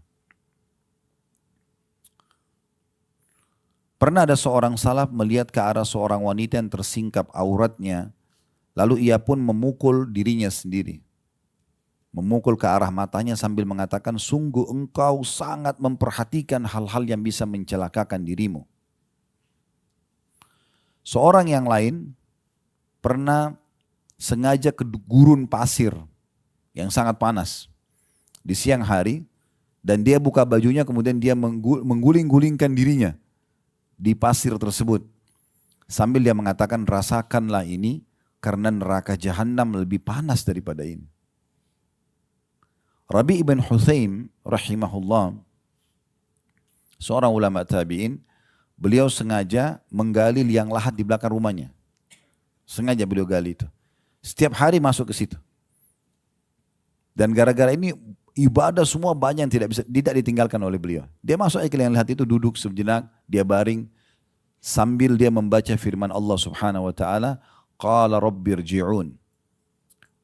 Wahai Tuhanku, kembalikanlah aku. Kalau orang kafir nanti meninggal, dalam surah Al-Mu'minun, nanti kita akan baca ayat-ayat ini ya, insyaAllah sebentar sebagai bahan muhasabah kita. Orang kafir akan mengatakan, qala rabbirji'un. Di ayat 99 surah nomor 23. Ayat 99 berbunyi, hatta idza ja'a ahadahumul mautu qala rabbirji'un. Demikianlah keadaan orang-orang kafir itu, kata Allah, hingga apabila, maksudnya mereka terus lalai dari beriman kepada Allah, kufur kepada Allah, hingga apabila datang kematian kepada seseorang dari mereka, mereka akan mengatakan, ya Tuhanku, kembalikanlah aku ke dunia. Semua orang kafir akan mengucapkan ini, dan semua orang yang terus lalai dengan ibadah, kemudian mereka juga terus dalam dosa tidak taubat, akan sama kasusnya. Pas malaikat mau datang mau cabut ruhnya, dia akan mengatakan, qala rabbirji'un, wahai Tuhanku, kembalikanlah aku ke dunia. Untuk apa kira-kira? Tadi sudah saya singgung, apakah untuk kembali ke makanan favoritnya, ke meetingnya, ke apa saja? Enggak. Perhatikan, ini kekal. Allah sudah turunkan 1400 tahun yang lalu dan akan terus ditilawakan oleh orang beriman sampai hari kiamat nanti. Ayat 100-nya, orang yang mau meninggal, yang kafir, ataupun yang banyak kelalaian dari ibadah atau banyak dosanya tidak sempat tobat, mereka akan mengatakan ini. Perhatikan baik-baik ayat 100-nya. La'alli a'malu salihan fima tarakt. Kalla innaha kalimatun huwa qailuha wa min waraihim barzakhun ila yaumi yub'atsun. Tujuannya kembali ke dunia agar aku berbuat amal soleh terhadap apa yang telah aku tinggalkan dulu. Jadi kalau mereka dikasih kesempatan untuk hidup lagi, maka mereka akan maksimal ibadah. Nah, kenapa kita harus tunggu seperti ini? Malaikat mau datang baru mau minta. Sudah tidak mungkin gitu. Kata Allah, sekali-kali tidak. Nggak mungkin. Kalau malaikat mau sudah datang bertugas di saat detik itu akan dicabut namanya. Sesungguhnya itu hanya perkataan yang diucapkan saja. Dan di hadapan mereka nanti akan ada dinding atau barzakh sampai hari dibangkitkan. Alam barzakh di kuburan. Lalu ayat 101-nya Allah mengatakan, فَإِذَا نُفِخَ فِي الصُّورِ فَلَا أَنْسَابَ بَيْنَهُمْ يَوْمَئِذٍ وَلَا يَتَسَاءَلُونَ.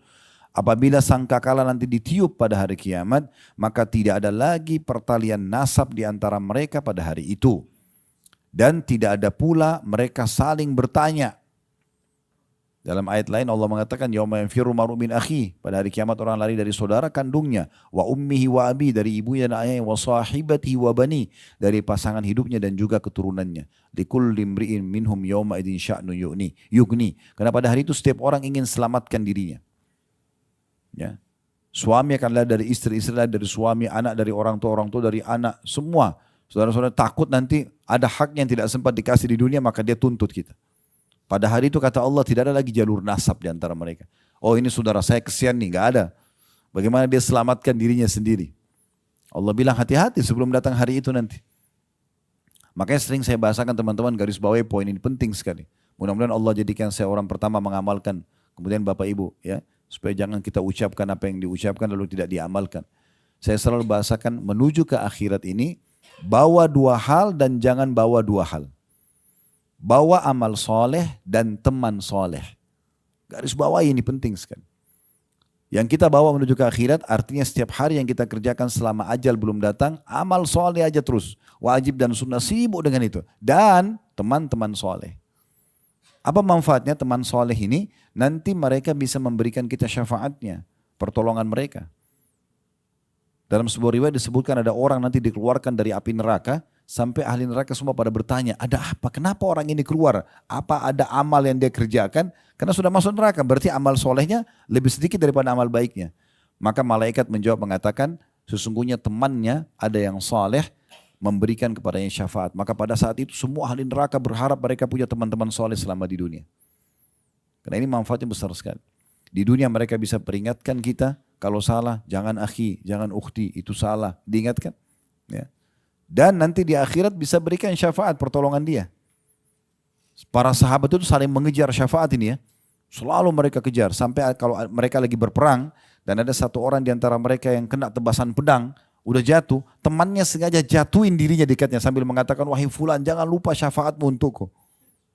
Iya. Sampai begitunya. Tapi sama-sama mereka berjihad. Karena kan orang mati syahid bisa memberikan syafaat 70 orang kan. Selama orang muslim. Maka itu luar biasa. Jadi menuju ke akhirat ini bawa dua ini. Amal soleh dan teman-teman yang soleh. Dan jangan bawa dua hal. Jangan bawa dosa, jangan bawa musuh.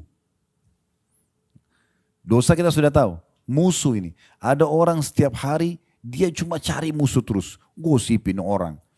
Pembantu orang dibahas, pekerjaan orang dibahas, rumah tangga orang dibahas. Semuanya dibahas. Ada orang seperti perpustakaan gosip berjalan. Gitu. Tanya tentang fulan, oh semua lengkap datanya orang itu diketahui sama dia. Istrinya, anaknya, rumahnya, mungkin jenis granitnya dia hafal. Ya.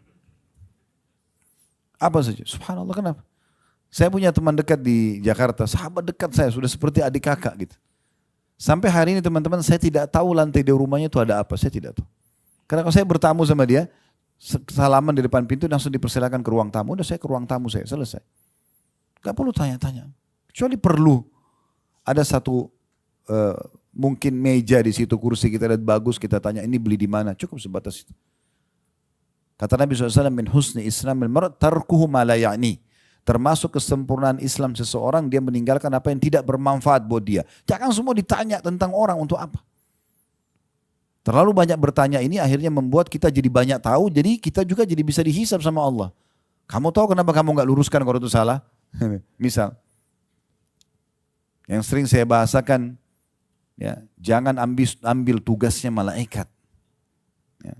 Maksud dalam masalah rumah tangga, gak usah selalu repot periksa handphone, cari tahu tentang masalah ini masalah itu. Selama Allah tidak buka gak usah.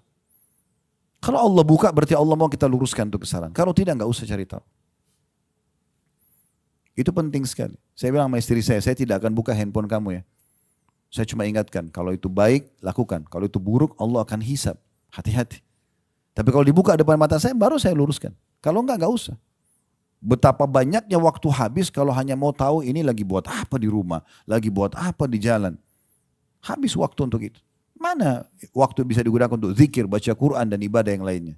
Dan Nabi SAW sudah berikan kata rahasianya. Berbaktilah pada kedua orang tua kalian Allah akan berikan kalian anak-anak yang berbakti pada kalian. Jaga kesucian kemaluan kalian, Allah akan jaga kesucian kemaluan pasangan kalian. Selesai. Gak mau pasangan selingkuh. Gak, kita jaga diri kita. Allah jaga dia di luar. Selesai kok. Sederhana. Pasang CCTV, cek semuanya. Pasang kamera di mobil. Oh, macam-macam. Gak ada gunanya. Habis umur untuk itu. Kemudian tadi saya bilang jangan bawa dosa dan jangan bawa musuh ya. Nah, ini bahaya sekali musuh ini. Kata Nabi SAW dalam sebuah hadis sahih, siapapun yang punya permasalahan dengan saudaranya di dunia ini maka selesaikan sebelum datang hari, tidak ada lagi manfaatnya dirham dan dinar. Segera minta keridhoannya, segera minta maaf, selesai. Kalau perlu teman-teman jangan tutup mata di malam hari kecuali sudah minta maaf dengan pasangan, minta maaf sama orang tua, minta maaf sama orang-orang. Mungkin kita buat salah, kita nggak tahu. Mungkin kita meninggal malam itu. Itu poin penting. Kemudian dalam ayat 102-nya kita lanjutkan, kata Allah SWT, "Faman thaqulat mawazinuhu faulaika humul muflihun." Barang siapa yang berat timbangan kebaikannya nanti karena selama di dunia sibuk dari amal soleh ke amal soleh yang lain, dari wajib ke sunnah, sunnah ke wajib, gitu kan? Maka mereka itu adalah orang-orang yang dapat keberuntungan. Beruntung dia itu, selamat nanti. Dan ingat, amal soleh itu punya kenikmatan. Ini kita haji ini nikmat ini. Sholat itu punya kenikmatan, puasa punya kenikmatan, sedekah punya kenikmatan, zikir, doa semua punya kenikmatan. Kalau masih ada orang di sini yang hadir, mudah-mudahan tidak ada, tidak merasakan kenikmatan ibadah itu berarti masih ada dosa yang mengganjal dia. Makin bersih dosa kita, maka makin nikmat ibadah itu. Kemarin saya sempat sebutkan salah satu kiat khusyuk, yang keempatnya adalah jauh dari dosa. Dosa sama ibadah itu dua-dua punya kenikmatan. Ibarat seperti timbangan. Kalau dua telapak tangan saya ibarat timbangan. Ini amal soleh, ini dosa. Dua-duanya punya kenikmatan nih. Kalau enggak akan ada pelakunya, gitu kan? Tetapi kalau dua-duanya masih seperti ini timbangannya, Bapak Ibu sholat iya, puasa iya, cari rezeki halal iya, tapi masih ada dosanya. Gosip, fitnah, manipulasi data atau apa misal, masih berimbang nih, maka khusyuk hilang dalam sholat. Ibadah akan kurang kenikmatannya. Karena dia masih begini, masih berimbang. Kapan nikmat ibadah itu? Kapan kita bisa tetesin air mata? Kapan kita bisa merasa nggak mau berhenti berdoa? Kalau ini lebih naik levelnya. Ini ditutup ini. Taubat, tutup pintunya. Kita kerjakan ibadah rutin aja, sholat 5 waktu, sholat qabliyah gitu ya. Nanti naik dia levelnya itu, karena ini kita tutup. Kalau dia masih berimbang nggak bisa, ini harus naik ini. Kalau ini naik nanti lebih khusyuk, sampai nanti pada tingkat kita peka sekali. Peka sekali. Ya. Hasan Basri rahimahullah pernah ngantar jenazah sambil begitu lihat, beliau tadinya diam, langsung zikir. Ditanya oleh orang sebelahnya, wahai imam itu kayak kita kiai, ustaz, kenapa anda berzikir? Dia mau tahu hukumnya. Langsung dia mengatakan, berzikirlah wahai anak muda karena yang sedang kita antar sudah nggak bisa berzikir. Itu kena kepekaan. Ya. Nah kepekaan ini dalam ibadah ini akan muncul kalau dia naik itu levelnya. Dan caranya memang ini harus ditutup ini, jangan dibuka. Bahasa saya sering teman-teman sekalian, kalau anda mau hijrah, antum mau hijrah, jangan setengah-setengah. Jadi orang soal itu dan soalnya 100% aja sekalian. Kenapa sih setengah-setengah? Kenapa dicicil? Udah sekalian. Dan tidak usah pakai tapi, ya, tapi Ustaz. Gitu, ya. Saya sih mau tobat tapi, saya sebenarnya mau haji Ustaz. Tapi terus ini. Kenapa tapi? Saya sebenarnya mau bantu pesan itu tapi, ya udah malaikat tulis ada tapinya. Dan kalau sebaliknya, ini parah sekali nih. Kalau ibadahnya turun, kualitasnya, dosanya makin meningkat. Makin hilang kenikmatan ini. Makin lalai dia. Kan begitu. Dan dua kenikmatan ini tidak bisa ketemu. Contoh, sekarang kita komitmen setiap azan sholat. Komitmen nih, udah saya setiap azan langsung sholat nih. Gitu kan. Mulai kita jaga dan kita nikmati karena kita tahu keutamaan sholat di awal waktu lah, di saf awal mungkin laki-laki mungkin kita sholat masjid haram, kita kejar tuh. Ini kenikmatannya sudah muncul nih. Kalau muncul kenikmatannya, lawannya dia tinggalkan sholat. Hilang kan? Pasti kita akan bilang, Kalau orang tidak sholat, sayang benar orang itu tidak sholat ya. Karena kenikmatan sholat kita sudah ada. Dan kita meninggalkan dosanya, yaitu meninggalkan sholat. Berarti ada kenikmatannya. Kenikmatan ini yang membuat kita merasa kenapa orang itu buat sayang benar dia nggak sholat. Nah gitu. Sama terbalik. Kalau orang nikmati dosanya, tinggalkan sholat. Dia nggak peduli. Sholat nggak penting. Maka dia nikmati itu. Kenikmatan sholatnya hilang. Dia akan bertanya sebaliknya. Itu orang sholat nggak capek tuh. Sholat terus. Kan gitu. Contoh yang lain, perempuan tutup aurat pakai jilbab. Dia tutup auratnya, memang dia tahu Allah haramkan terlihat, dia jaga betul. Dia nikmati itu. Lawannya adalah buka aurat kan. Kalau orang nikmati tutup aurat itu, misalnya akhwat kita, maka dia akan mengatakan pada yang masih buka auratnya, kenapa ya dia buka aurat itu, sayang bener.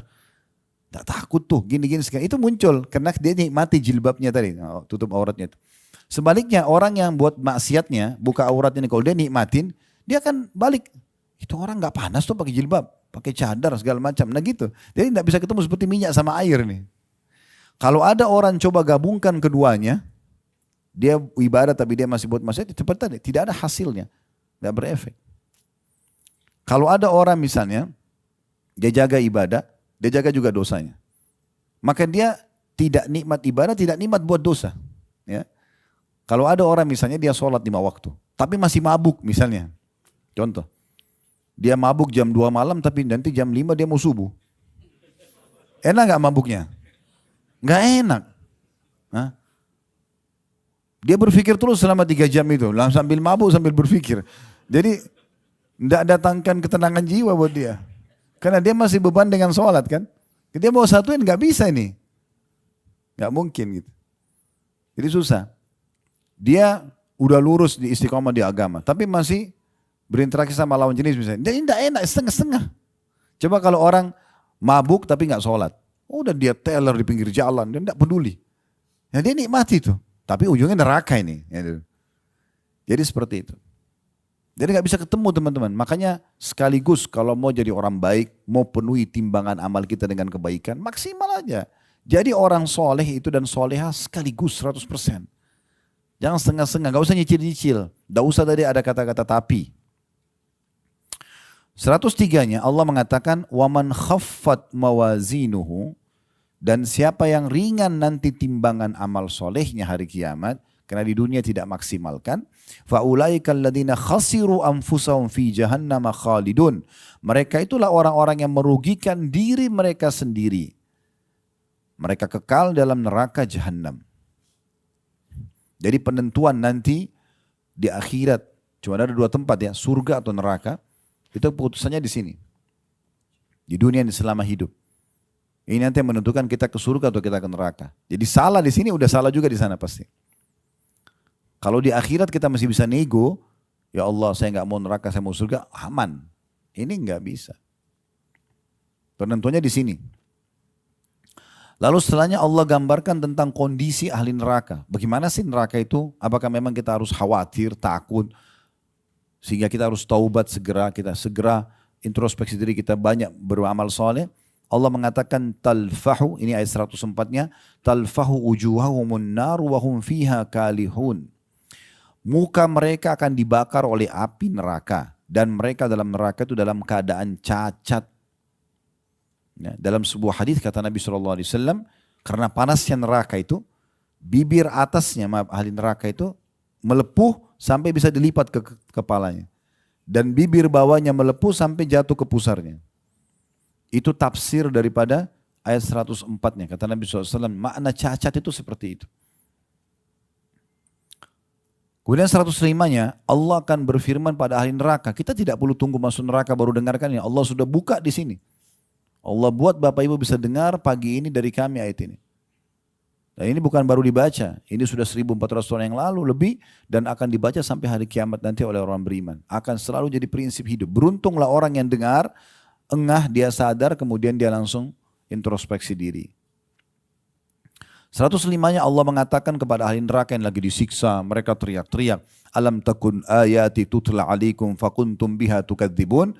Bukankah ayat-ayatku telah dibacakan kepadamu sekalian, tapi kamu selalu mendustakannya. Jangan akhi, jangan ukhti, haram, tidak boleh begini, riba jangan, ini jangan, itu jangan. Udahlah, so alim, apalah, malah dicaci maki orang yang nasihatin dia.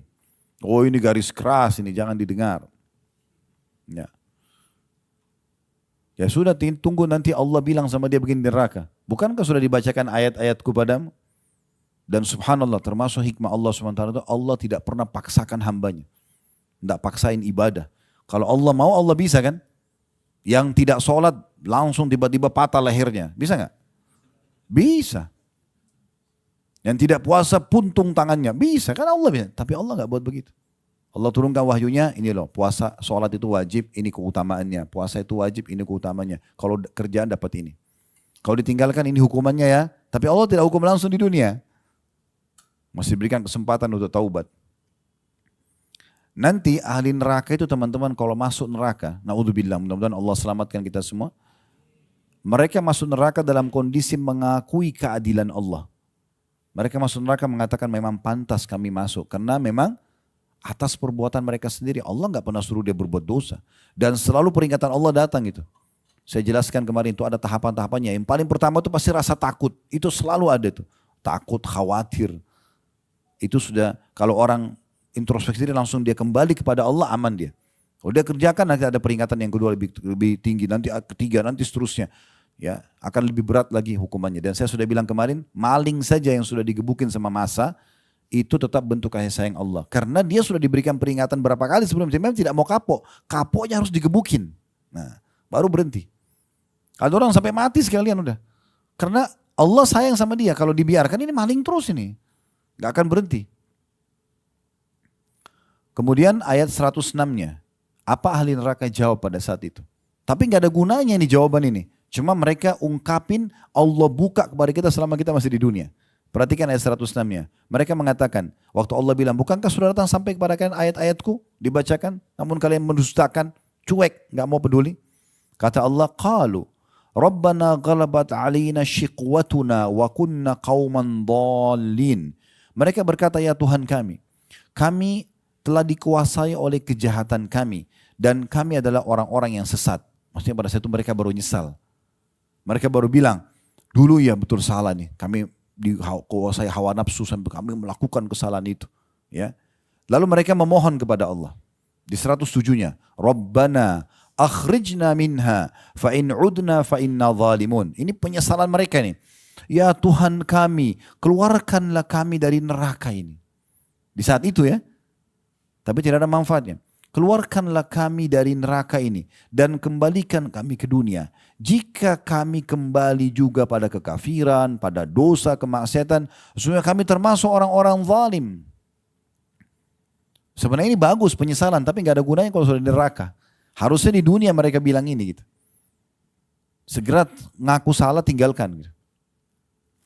108-nya. Allah berfirman kepada mereka, ini firman Allah yang paling tegas. Allah itu Ar-Rahmanur Rahim, Maha Pengasih, Maha Penyayang. Tapi bagi ahli neraka, Allah akan tegas sama mereka. Allah bilang, qala khsa'u fiha wa la tukallimun. Allah berfirman, tinggallah dengan hina di dalam neraka itu. Dan jangan pernah kamu berbicara dengan aku. Subhanallah, saya pernah dapat sebuah hadis. Kata Nabi SAW, ahli neraka itu kan mereka tidak pernah berhenti ya. Tidak ada istilah istirahat.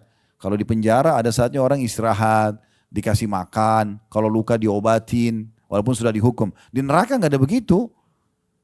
Per detiknya siksaan terus, siksaan non-stop dan tidak ada kematian. Kalau orang maling digebukin mati, orang sudah tinggalkan, nggak digebukin lagi. Karena orang tahu orang mati nggak sakit lagi. Tapi di neraka nggak. Jadi dia hidup terus dalam kondisi, dalam kata Nabi SAW dalam sebuah hadis, ahli neraka itu ada yang sampai hangus semua badannya, tinggal kepalanya saja. Tapi hidup. Lalu Allah utuhkan lagi. Nah dalam proses pengutuhan itu, penyiksaan sakit, pengutuhan kembali tubuh mereka sakit. Begitu terus. Mereka menjerit-jerit tidak didengar. Kata Nabi SAW tentang masalah firman Allah ini dalam ayat 108-nya. Allah mengatakan, kekallah kalian, hiduplah dia, masuk tinggal di dalam keadaan hina. Dan jangan pernah bicara dengan aku. Kata Nabi SAW ahli neraka. Dalam tafsir 108 surah Al-Mu'minun ini. Ahli neraka karena mereka sudah merasa sakit sekali, mereka sudah tidak tahu harus buat, mereka panggil para penjaga neraka, para malaikat. Dan para penjaga neraka tidak menjawab mereka ratusan tahun. Biarin disiksa. Mereka putus asa, akhirnya mereka panggil Tuhan mereka. Yang tadi tuh, ya 106 dan 107. Yang mereka bilang, ya Allah, kejahatan kami telah menguasai kami dan kami termasuk orang sesat. Artinya kami nyesal dulu kami buat itu semua. Mencuri, menipu, zina, riba, apalah. Maka keluarkan kami kalau kami engkau kembalikan dunia, kami berbuat lagi berarti kami zalim benar nih. Gitu kan? Nah mereka menyesal itu semua. Lalu mereka panggil Tuhan mereka mengatakan, ya Allah, Allah ini maha pengasih, maha penyayang. Tapi kata Nabi SAW, Allah tidak menjawab mereka seumur dunia. Seumur dunia itu berapa miliar tahun itu. Ya. Jadi kalau antum pernah dengar, oh ada masa dinosaurus dulu, Allahu'alam. Mungkin bisa saja. Bisa saja. Bukan mustahil. Karena manusia ini, kita ini makhluk terakhir yang Allah ciptakan. Sebelum kita sudah ada jin, sudah ada hewan-hewan, sudah ada air, sudah ada api. Ini semua bukan baru ini. Air yang kita pakai ini air dari dulu yang Allah ciptakan dari awal.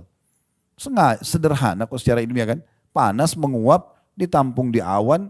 Kalau ini kita kayak filter turun lagi jadi hujan dipakai lagi. Sama. Apinya sama. Tumbuh-tumbuhannya itu aja. Ya. Sama. Pepaya kita makan, buahnya, bijinya kita lempar. Jadi pohon lagi. Dia lagi. Sama. Semua hewan laut itu turunannya semua sama. Kembali lagi. Begitu semua. Makanya waktu Nabi Adam AS diciptakan, iblis sudah ada kan? Kan iblis nggak mau sujud. Sudah ada di dunia dia. Kenapa iblis nggak mau sujud? Karena dia berharap dia jadi pemimpin di bumi. Ini masalah politik juga ini. Ya. Dia mau jadi pemimpin. Begitu Allah bilang, saya akan ciptakan di muka bumi khalifah. Pemimpin, manusia itu, Adam. Di situ dia cemburu. Oh berarti sudah putus asa dia nggak bisa lagi jadi pemimpin di bumi. Maka waktu disuruh sujud dia nggak mau sujud. Berarti intinya iblis ada kan sebelumnya. Sudah ada iblis, sudah ada jin, sudah ada hewan-hewan, sudah ada semua tumbuh, sudah ada, bukan baru ini semua. Sudah ada. Jadi perlu kita garis bawah itu. Maka Allah Subhanahu wa taala tidak mengajak bicara mereka selama umur dunia. Allahu alam berapa miliar tahun. Disiksa terus. Setelah seumur dunia baru Allah berfirman seperti ayat 108 ini. Setelah seumur dunia miliaran tahun, ya Allah masih mengatakan kepada mereka, qala khsa'u fiha wa la tukallimun. Tinggallah di dalam keadaan hina dan jangan pernah berbicara dengan aku. Setelah miliaran tahun disiksa, Allah masih tidak maafkan. Padahal Allah itu Ar-Rahmanur Rahim. Coba bayangkan. Di akhirat sudah tidak ada ceritanya itu. Maka kata Nabi SAW dalam hadis itu, yang saya bacakan, maka karena mereka sudah putus asa, keluarlah dari tempat air mata mereka darah. Dan ketahuilah, kalau air mata yang keluar selama mereka disiksa itu, dijalankan atau dialirkan di atasnya kapal, maka bisa mengalir. Karena penuhnya dengan air mata. Jangan dibayangkan ini neraka seperti penjara kita ya. Penuh darah, nananya ahli neraka di situ numpuk-numpuk. Bahkan kata Nabi SAW, makanan minuman mereka adalah tinatul khabal. Para sahabat bertanya, ya Rasulullah, apa itu tinatul khabal? Kata Nabi SAW, nana dan darahnya ahli neraka. Di surga teman-teman, kita nanti makan insya Allah, bukan karena lapar. Kita minum bukan karena haus. Maka semua penuh kenikmatan. Ya. Antum bayangin kalau antum lagi tidak, beda ya kalau lagi lapar, ini kebetulan mau sarapan jadi masuk. Jangan dibayangin dulu. Tapi kalau orang lagi lapar, dia sudah nggak dimati makanan. Target dia hilangin lapar kan? Coba kalau antum lagi tidak lapar, mau makan apa Pak? Makan apa Bu? Kita masih bisa memilih. Oh mau makan ini. Kita nikmatin tuh. Kalau kita lagi haus, minum apa? Air dingin. Targetnya bukan nikmatin, habisin supaya hilang hausnya. Di surga nggak ada lapar, nggak ada haus. Jadi kita makan, kena nikmatin, kita minum, kena nikmatin. Dan ini sederhana, di dunia patuh kayak gini aja nih. Duduk pengajian, sholat, haji, sedekah, gitu aja, zikir, mati masuk surga. Kenapa nggak mau ini? Kan gitu sederhana. Saya waktu tahun lalu haji, saya bilang sama jemaah haji juga, saya ingatkan juga Bapak Ibu sekalian, apa sulitnya jadi orang beriman? Pergi haji, enak makan, tidur, nanti juga di kemah enak, semuanya enak ada mah.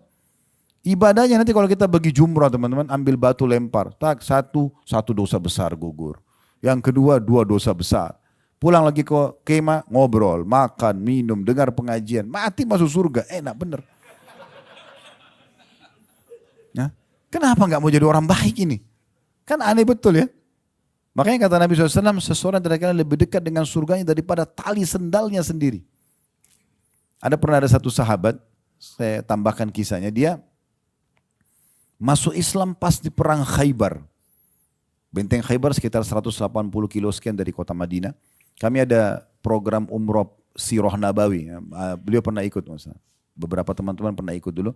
Kita datangi lokasi peperangan itu langsung. Di Badr kita datang lokasi perang Badr, di Khaybar juga begitu.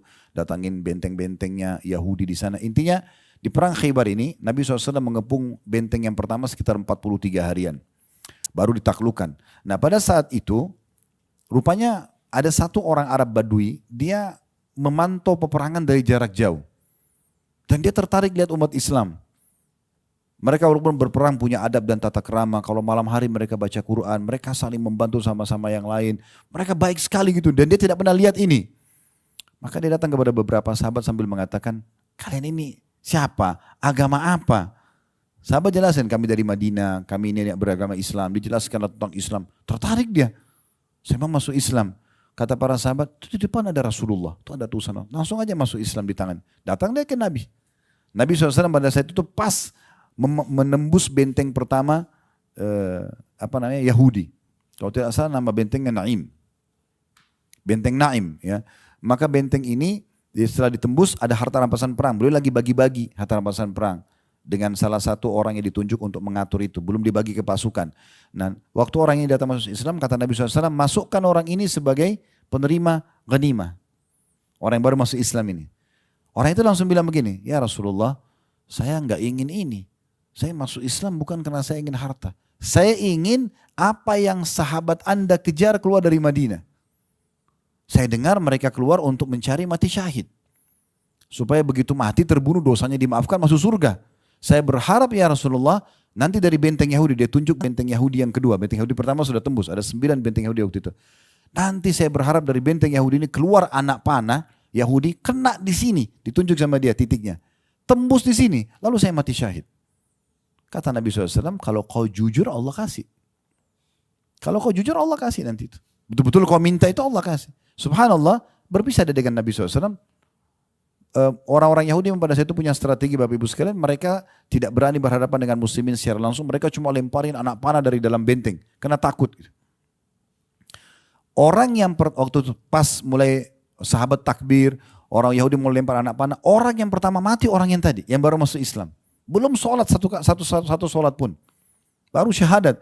Kecamuk perang, kena anak panah, mati dia. Waktu Nabi SAW lihat, ternyata anak panahnya di tempat yang dia tunjuk. Tadi kan dia bilang, saya ingin anak panah itu masuk ke sini, keluar di sini, dan saya mati syahid, saya masuk surga. Kata Nabi SAW, apakah orang ini tadi yang baru syahadat? Kata mereka, iya Rasulullah. Kata Nabi SAW, maha suci Allah yang telah membenarkan janjinya. Siapa yang mau lihat penghuni surga, yang belum pernah sujud sekalipun, lihat orang ini. Baru syahadat langsung mati terbunuh. Masuk surga. Begitu mudah. Lalu Nabi SAW mengatakan, sungguh surga lebih dekat dengan seorang dari kalian daripada tali sendalnya sendiri. Tinggal lakukan ketaatan, mati masuk surga. Susahnya apa? Tinggal makan halal, pekerjaan halal, pasangan halal. Kan enak gitu ya. Di dunia dapat panduan yang benar, bahagia, dan di akhirat juga masuk surga. Kan begitu. Nah itu poinnya. Kemudian 109-nya, jadi itu tadi penyesalan neraka ya. 109-nya, innahu kana fariqum min ibadi yaquluna rabbana amanna faghfir lana warhamna wa anta khairur rahimin. Sesungguhnya ada segolongan dari hamba-hambaku di dunia dulu, maksudnya hai orang-orang kafir, hai ahli maksiat yang di neraka. Kalian dulu ingat gak? Di dunia ada hamba-hambaku dulu yang suka berdoa. Kalian lihat itu. Mungkin dekat tetangganya ada orang suka ke masjid, suka berdoa, suka nasihatin. Lihat orang-orang soleh ada. Ya. Mereka mengatakan, ya Tuhan kami telah beriman maka ampunilah kami dan berilah kami rahmat dan engkau adalah pemberi rahmat yang paling baik. 110-nya, lalu Allah mengatakan kepada orang-orang kafir neraka itu, fattakhadtumuhum sikhriyan hatta ansaukum zikri wa kuntum minhum tadhakun. Lalu kamu menjadikan mereka buah ejekan. Alim, wah begini, begitu, garis keras, apalah, segala macam. Sehingga kesibukan kamu mengejek mereka, menjadikan kamu lupa mengingat aku. Dan adalah kamu selalu menertawakan mereka. Apa balasannya? 111-nya. Inni jazaituhumul yawma bima sabaru annahum humul faizun. Maka sungguhnya aku memberi balasan kepada mereka pada hari ini. Orang-orang yang patuh, yang beriman, yang mengerjakan amal soleh. Karena kesabaran mereka, sesungguhnya mereka itulah orang-orang yang menang. 112-nya. Allah ajak bicara lagi ahli neraka tadi.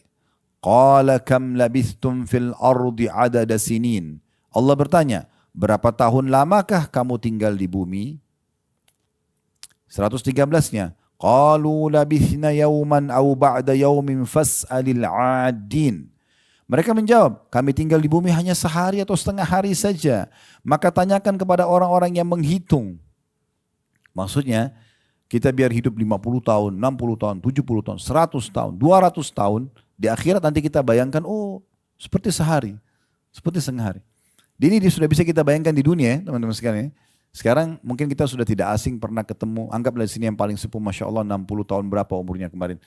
Misal ketemu sama teman SD-nya atau SMP-nya.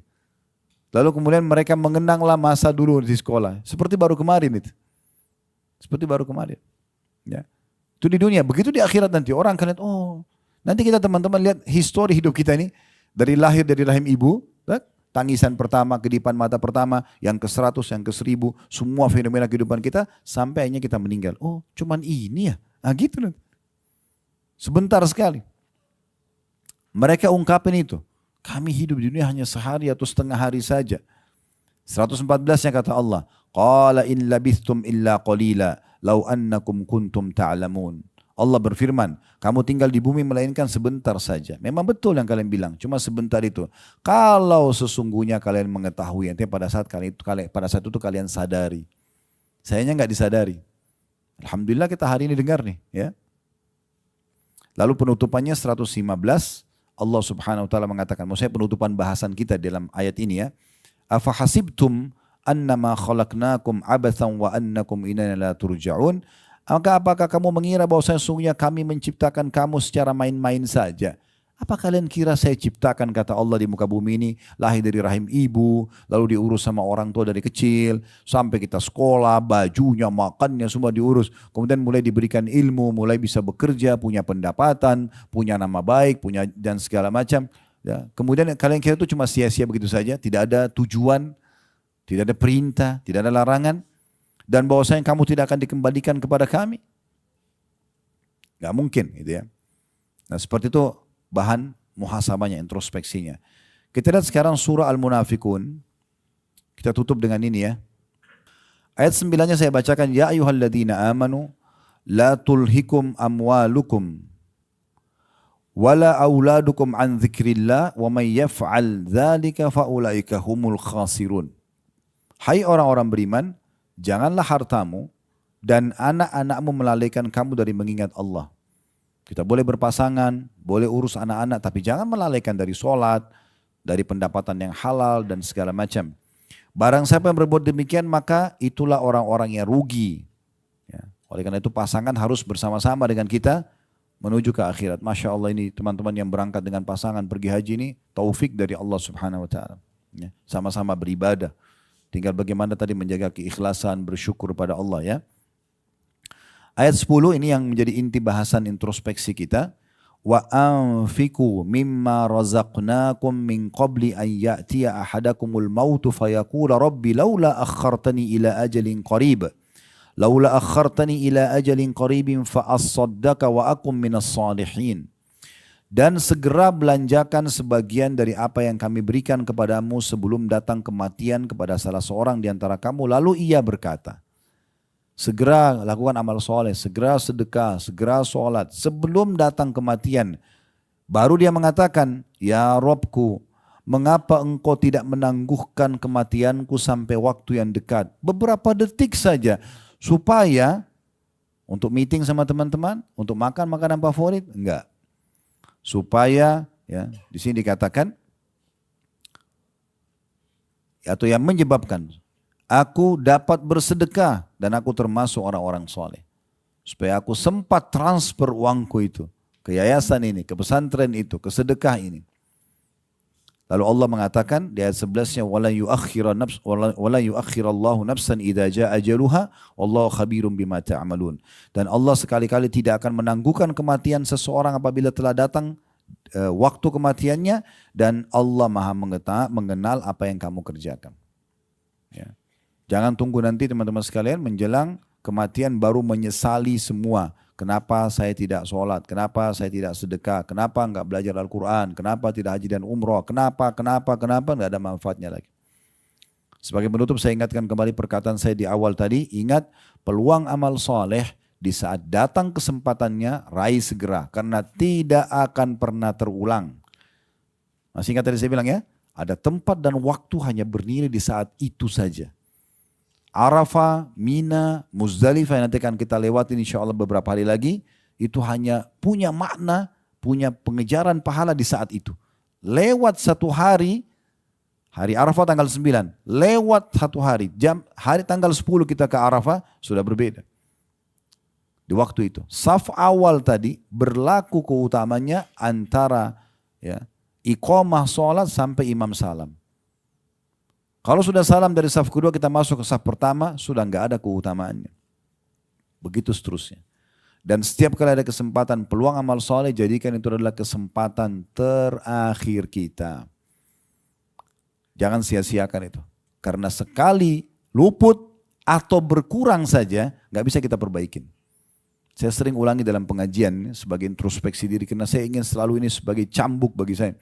Saya pernah subhanallah kedatangan tamu di Jakarta, di Condet waktu itu, seorang ikhwah datang, saya waktu itu ngandalin dengerin azan di masjid, ada mikrofon Masya Allah kita kan dengar kalau di Indonesia ya. Alhamdulillah ini sebuah nikmat yang besar, karena di Singapura nggak bisa dengar azan, di Australia nggak bisa dengar azan, ini nikmat yang besar. Ya. Maka pada saat saya andalin dengar azan, subhanallah, ada perubahan jam waktu azan. Sampai jam 12 lewat 10 kok belum azan-azan gitu. Saya bilang sama akhi itu, ayo kita ke masjid yuk. Saya boncengan motor sama-sama, pergi masjid dekat rumah. Subhanallah, begitu saya masuk pintu masjid, imamnya lagi sujud rakaat pertama. Seorang mukmin tadi saya bilang harus peka, jadikan introspeksi diri sebagai salah satu kendaraan dia ya, supaya dia selalu mengejar yang terbaik. Maka saya langsung muhasabah. Saya mengatakan pada diri saya sendiri, subhanallah saya bahkan tidak bisa bilang sama imam, imam kembali dong ke rakaat pertama, saya mau dicatat sama malaikat dari takbiratul ihram. Tidak bisa. Udah luput. Sampai hari kiamat, Khalid Basalama luput dari takbiratul ihram di salat itu, di waktu itu. Selesai. Tidak bisa diperbaikin. Tidak bisa diperbaiki. Jadi begitu amal soleh. Kapan dia luput dari kita sekali, kita nggak bisa perbaikin. Kita akan menerima sebegitu saja. Ya. Oleh karena itu harus kita hati-hati. Peka. Ya tentu semua orang punya kekurangan. Saya juga punya kekurangan. Kadang-kadang kita masuk. Tapi kita selalu introspeksi diri. Dan kita tujuannya untuk supaya memperbaiki ke depan ya. Apalagi kalau hanya kena kelalaian saja, kena malas-malesan. Kalau ada uzur memang kita ke kamar mandi, telat, macet, itu berbeda. Gitu kan. Tapi kalau enggak, maka kita usahakan maksimal. Itu yang perlu digarisbawahi. Saya juga pernah sekali, ini juga saya tutup dengan ini, habis ini silakan kalau mau bertanya. Di daerah Kampung Melayu dulu saya pernah isi pengajian. Selepas menjelang azan duhur, pas azan sebenarnya saya tutup pengajian. Parkir mobil depan pengajian itu, kemudian saya jalan kaki, ada masjid. Pas keluar dari pengajian itu ada satu ibu, kelihatan sekali dari pakaiannya, kumuh beliau gitu kan. Dalam keadaan miskin, gendong anak minta uang. Memang saya niat ingin bantu. Cuma waktu itu di pikiran saya adalah, ini takbiratul ihram pertama imam nih. Ada sholat qobliyah duhur. Kan? Saf awal, banyak sekali keutamaan yang harus saya kejar nih. Gitu kan. Maka saya bilang, Bu, habis sholat ya. Sebenarnya niatnya baik gitu. Saya pergi ke masjid lah. Alhamdulillah dapat sholat qobliyah segala macam, selesai sholat. Setelah sholat ba'diyah saya keluar. Dengan niat memang membantu ibu terus. Ibu terus sudah tidak ada. Terus tiba-tiba muncul penyesalan dalam diri saya. Kenapa tadi saya nggak bantu ya? Saya naik mobil, Bapak Ibu sekalian 2 kali saya muter-muter di situ. Nggak ketemu ibu itu. Lalu saya mengatakan subhanallah. Apa susahnya Khalid tadi kau korek kantongmu, keluarin uang, hitungan detik kasih ke dia, lalu sholat, kan tidak hilang. Tapi begitu syaitan masuk kadang-kadang ke dalam diri kita, untuk menunda amal soleh saja dan luput. Begitu luput tidak bisa terulang. Mungkin kita bisa sedekah ke orang lain, tapi sedekah yang harusnya dicatat ke tangan orang itu luput dari kita. Tidak bisa kita ketemu lagi. Dan begitu seterusnya. Udah gitu setiap kali ada kesempatan amal soleh jangan tunda. Kesempatan dosa justru lawan, jangan dilakukan. Nah seperti itu. Allahu a'lam. Ini bahasan kita dan ini adalah sebab kebahagiaan yang kedua setelah mentauhidkan Allah adalah kita bagaimana selalu introspeksi diri. Dan orang introspeksi diri akan selalu menghisap amal-amalnya, selalu menyempurnakan sempurna dan selalu ya juga khawatir dengan dosa yang dia pernah lakukan sehingga dia selalu bertobat. Allahu a'lam. Subhanakallahumma bihamdika asyhadu an la ilaha illa anta astaghfiruka wa atubu ilaik. Wassalamualaikum warahmatullahi wabarakatuh.